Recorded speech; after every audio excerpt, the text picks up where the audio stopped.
By the end of this presentation, I would want you all to leave with three distinct feelings.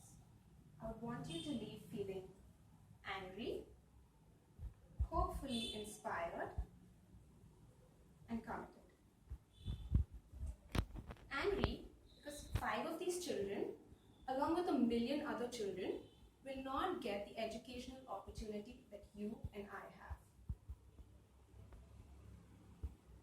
Inspired by hundreds of young people like Sharanya over here, who have been working relentlessly to ensure that every child attains an excellent education. And committed.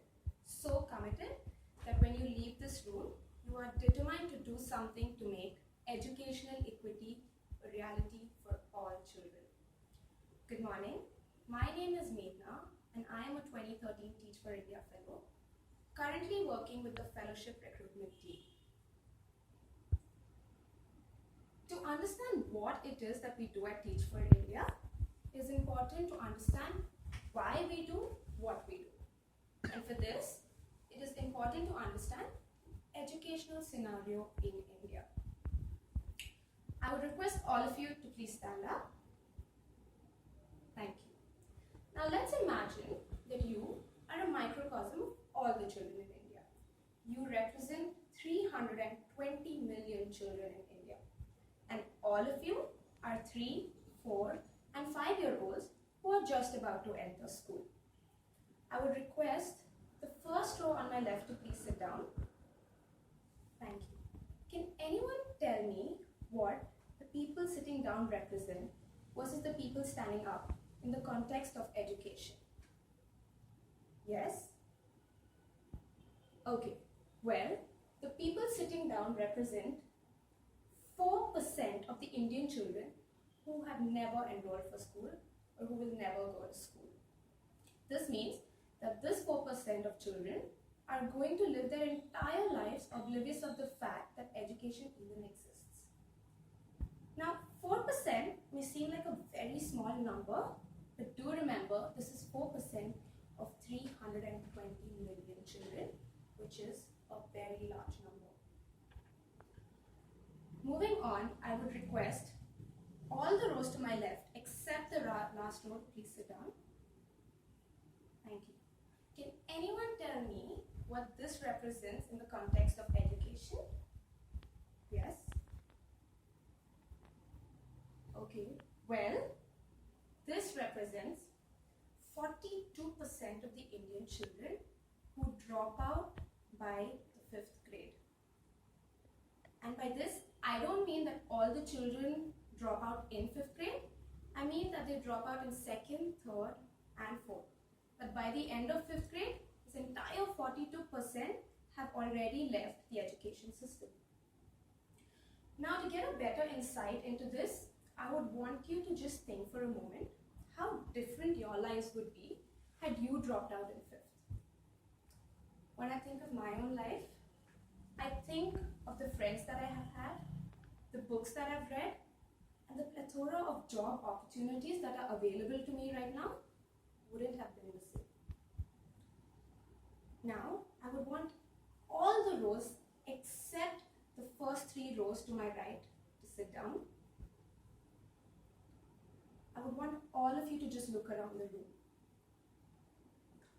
Those of you sitting down represent 90% of Indian students who do not even make it to college. Only 10% of Indian students make it to college. And if you are a girl in rural India, only 1% of you make it, 99% don't. This is unfair.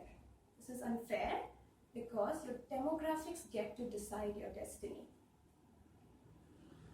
Now imagine the kind of impact we would have if we would be able to maximize 90% of our potential. Imagine where India would be if we can maximize all this potential. And this brings me to the vision of Teach for India. I would request all of you to read out this vision along with me on the count of 3, 2, 1. One day, all children will attain an excellent education. Over here, I would like to focus on two words, all and excellent. When we say all, we mean that each and every child in India, the entire 320 million children in India will attain an excellent education irrespective of the background he or she belongs to. Now, why an excellent education?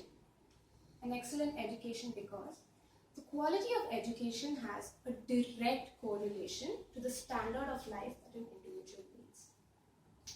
How are we going to attain our vision? We will attain our vision through our mission, which is to build a movement of leaders who will eliminate educational inequity in India. Here, I would like to focus on the word leaders. At TFI, we believe in creating a movement of leaders as this seems the only solution to the challenge that we are facing. The best and brightest minds join the fellowship to become leaders of the next generation. These are some of the people who have joined our fellowship and have proven to be leaders. We have from prestigious colleges Arushi Kumar and Rajiv. Arushi is from Lady Shri Ram College and Rajiv is from IIT Bombay. We have Avantika from National Law School, Bangalore, and Akshay from Columbia University. From the corporate world, we have Robin and Ruchita. We also have fellows who have joined us from Google and Infosys.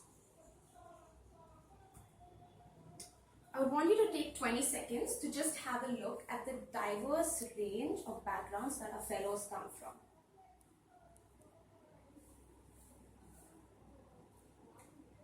These are some of the undergraduate colleges that our fellows come from.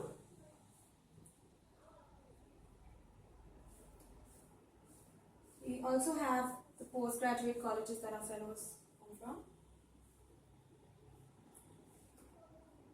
Some of our international universities.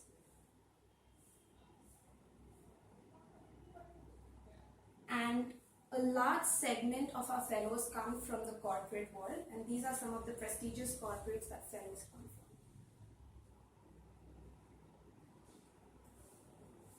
And we take pride in saying that our fellows come from 382 colleges and 219 corporates. Now, Teach for India receives thousands of applications. Last year, we received about 11,300 applications. We have made offers to only 800 applicants. And our selectivity has been 7% over the past 5 years. As mentioned before, we believe in creating a movement of leaders, thereby making the fellowship an aspirational and highly selective process. Our process is not competitive, but we have a certain criteria to be met to get through.